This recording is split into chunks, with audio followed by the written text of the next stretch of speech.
Have you ever noticed that some of the most, quote unquote, successful people you know are actually the most deeply unfulfilled? I want you to just imagine something for a second. Imagine you've achieved everything you've ever dreamed of. You're there. You've got this stable job you worked so insanely hard for. You're married. You have this beautiful house. The car is fully paid off and sitting right there in the driveway. Your kids are healthy. Your family's close by. You literally have everything you were taught your entire life was the absolute ultimate definition of happiness. And yet, despite all of that, you feel like something profound is just missing. It's this universally understood, incredibly painful moment. I mean, you know the one. It's late at night, the house is completely quiet, and you're just lying in bed staring up at the ceiling. And that heavy, sinking thought kind of creeps in. Is this really it? You look around at the life you've built, the life that supposedly defines happiness, and you're just wondering why you feel this quiet ache for something more. It's confusing, right? It's isolating. And honestly, it can make you feel completely alone in a crowded room.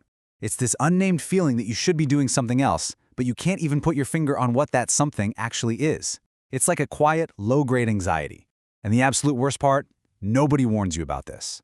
When you're busy grinding, studying, and striving for all that success, no one taps you on the shoulder to say, hey, just a heads up, this massive emptiness, it might show up right after you get exactly what you wanted. Section 1. The perfect life illusion, when everything leaves you empty. Section 2. Society's checkbox trap, the promise we were sold. Okay, so to understand why this happens, we really have to look at how society sells us this false promise. From the time we're little kids, we're sold this idea that there's this standard, rote formula for a good life. And if we just follow it, happiness is going to be automatically delivered to our doorstep, almost like a package we just ordered online. The promise goes exactly like this: study hard, work hard, get married, build a family, buy the house, buy the car. It is a literal hamster wheel of milestones. We just rush from one to the next, checking them off as fast as humanly possible. But here's the tragic reality. Plenty of people check every single box on that list. They do everything right, and they still feel an unfillable hole in their chest that absolutely no amount of achievement can seem to fill. So the absolutely crucial point here is this. If you feel this way, it is not ingratitude. It's not a sign of weakness, and it is absolutely not a flaw in your character. When you look at your beautiful life and you still feel empty, man, it is so easy to beat yourself up, right? You think, what is wrong with me? I should be grateful. But please, hear me on this. Feeling this void doesn't mean you're broken. Actually, scratch that. It has a totally logical explanation, and it's a lot simpler than you might think.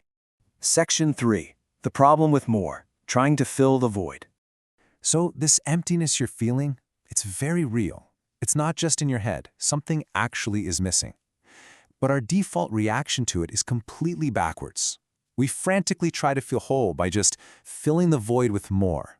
More work, grinding away at the office, more possessions, upgrading the car or buying a bigger house, more recognition and praise from our peers. We trick ourselves into thinking the answer is earning more, buying more, or finally arriving somewhere new. But adding more to the outside, it only delays the problem.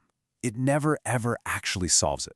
Section 4. What versus why? The missing piece. Society relentlessly trains us, literally from day one, to focus entirely on what we do. That's the achievement side of the equation. It's your job, your degree, your car, your house. It answers the question of what, but almost nobody ever teaches us to pause and ask why we're doing any of it. And that gap, that huge space between the what and the why, is exactly where that deep emptiness is born. On the flip side of that equation is purpose. Purpose answers the question of why. It's that internal reason that's driving you. See, you can spend your entire life mastering the what. You could be the wealthiest, most famous, most quote-unquote successful person in the entire room and still feel completely empty if you ignore the why. They are just two completely different questions. So we really need to redefine this. Purpose is knowing why you exist, not just what you do every single day.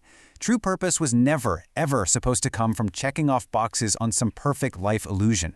It was never going to be found at the bottom of a to-do list. Someone who has never stopped to answer the why can have the family, the dream career, the absolute perfect life on paper, and still be completely starving on the inside. Section 5. The ultimate question, dropping the audience. To find the real answer, we have to just slow down. Forget about your resume for a second. Forget about what your neighbors think, and definitely forget about trying to sound deep just to impress anybody. Finding your why requires this brutal, quiet honesty with yourself. So I want you to sit with this for a second.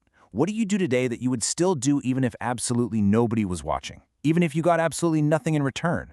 It's not about your job title. It's about what actually moves you when there is no audience, no paycheck, no likes on social media, and no praise waiting on the other side. Section 6. Finding your hidden purpose. It's already there. So many people think purpose is this grand, cinematic revelation that just falls out of the sky with a lightning strike. But it's not. It's quiet. It's actually already hiding in the things you naturally gravitate toward. You've just never stopped to notice the reason behind them. It literally hides in plain sight in everyday moments. It might be helping someone in secret without anyone ever knowing it was you. It could be creating art or music purely for the simple joy of creating it. It might be teaching, caring for a loved one, solving complex problems, or honestly, just showing up for your own family in a quiet, steady way that nobody films or applauds. In these small actions, done purely for their own sake, that's where your purpose starts to show up. And here is the absolute best news about all of this. Discovering this doesn't mean you have to blow up your life. You definitely don't have to quit your job, sell all your worldly possessions, and move to a cabin in the woods. No way. It only asks you to look at what you're already doing and just start doing it for a reason that comes from the inside rather than for outside approval. I want you to remember this, especially on those tough nights when you're just staring at the ceiling.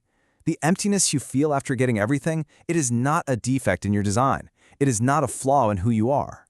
It's a signal. It's your own life, literally tapping you on the shoulder, telling you that it is finally time to stop asking, what more can I achieve? That phase, it's done. You've already played that game.